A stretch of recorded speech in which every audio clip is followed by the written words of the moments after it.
Hey guys, welcome to Hoyt Pro Shop. I absolutely love hunting turkeys with a bow. It's something I started doing over 10 years ago, and honestly, I've never picked up a shotgun. And there's a lot of guys out there that will tell you turkeys were made to be shot in the face. I'm not one of them, unless I have a head cutting or a decap style broadhead.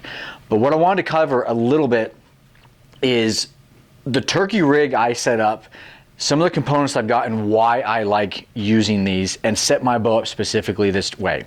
The first thing is the go sticks. And it doesn't matter if I'm turkey hunting, big game hunting, or anything like that.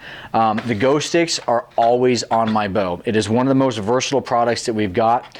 I love the fact that if I'm in a case, in a truck, going ground blind, spot and stalk, any kind of scenario in a hunting situation, with the 4-point adjustments that those give me, I can have my bow set up, I can use my hands, and I can be working calls, working grunt tubes, rattling, working a bird, working a bull. It doesn't matter. It's always going to be right there and readily available because the bow is set up and it's easy to access right into my grip. With that, on the turkey side, I do a lot of spot and stalk or ground hunting with a bow mounted decoy without a blind. It makes me more mobile. I've got a little fanny rig where I carry pot calls. I've got my slates, I've got my chalks, I can have my extra diaphragms, a spare decoy for a hen setup, and then that bow mount fan on the bow. So what that allows me to do is when that bow mount decoy is on, I can be set up directly behind it. The bow is vertical on the ground, the sticks are holding it in place. Now I'm completely hands-free. I can be running a diaphragm call and at the same time working a pot or working a box call and make it sound like I got multiple birds coming around. The other thing, and the reason I've got a Garmin on this now, is because if you're like me, I always have birds that hang up. Whether that's the fringe areas I'm setting up on, I like having that hen decoy, you know, anywhere from 6, 8, 10 yards in front of me. I like keeping them close because I'd rather have a tight shot. But ultimately, they come in, and it's the kitchen window or the door frame principle where that bird, like a buck or a bull, comes to an area where they can see, and now they're trying to visually identify the bird that they've been talking to. And so a lot of times I'll have those birds hang up anywhere from usually about 32, 33 yards out to about 45.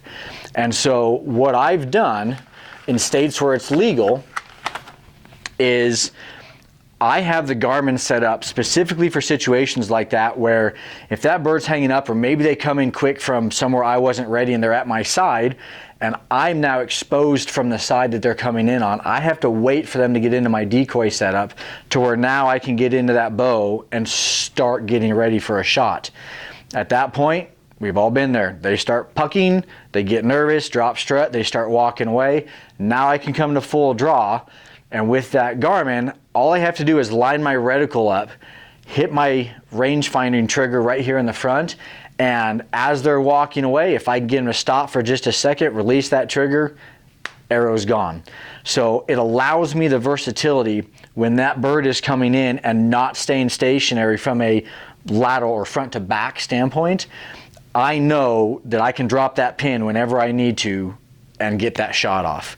And again, a yard or two isn't going to make that big of a difference, but if they're at 6 yards and moving around, I can drop a pin there. If they hang up into that 40-yard range and now I don't have a chance to drop a rangefinder and then draw if I'm already there and they're moving, it's going to give me the options to be able to make that shot when I may not have a chance to range find and then get on the bow. The other thing I do a lot, because I'm so mobile, is I want to protect my strings and cables as much as possible. So our Wireworks string shield comes in, it's basically a 3-pack or a 3-part kit. So when you take it out, you have a stuff sack. That stuff sack doubles as a lens cover, okay? So if you're running a standard pin sight, you can throw that on there, protect your pins as you're going through brush, briars, things are going to get hung up. Nothing's going to come through, hopefully, and punch into your pins and wreck your day. The other thing we have is we have a fletching cover.